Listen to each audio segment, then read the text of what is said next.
What's up, you guys? This is your boy Miguel giving you your daily dose of radiation. Today's video, we're covering how morning portables work at night shift. Little tips and tricks that I picked up. So I do night shift 7 on, 7 off. I've been doing it for 4 years. I also dabble in day shift. So morning ports are a little, as we call, the nighttime tech special, because only we deal with them. So essentially, for those who aren't aware, doctors, depending on what patient has going on, if they want to monitor their chest tubes or any lung conditions or any stuff they have going on, the day before they order, they either have like an order set of every single day they're going to get chest x-ray, or for the day prior, and they spawn in around 12:30 or midnight. So essentially, at our hospital, certain hospitals are different, between 12:30 to, you technically have before day shift gets to your hospital, which ours is 8, but our window typically is between 12:30 to 5 or 6. That's kind of like where you want to get it done, because like the ER picks up towards the end of the shift. So essentially, within that time frame, you have every single floor in the hospital that needs a chest x-ray, like just routinely, will just spawn in. So essentially, you're sitting there hitting refresh and it just spawns in. It'll just be like, and depending on the list, depending on how many portables you get on, and then we have 2 different sides of the hospital.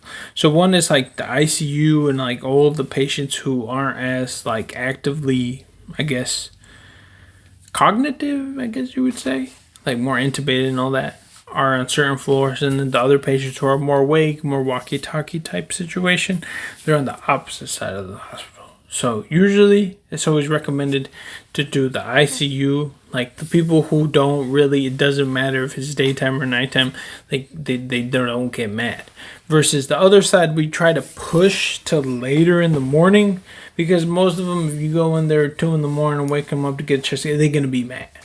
So that's something that you're just going to have to deal with. Even regardless of what time people are mad, that you have to do what you got to do.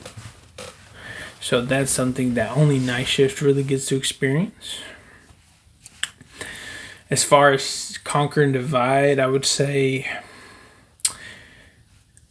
I would try to wait till you could kind of with time pick up what floors do the rounds, so you can kind of optimize your run as far as like, so the nurses and stuff are in the rooms. You can kind of do that, and you can like over time see how to more increase efficiency.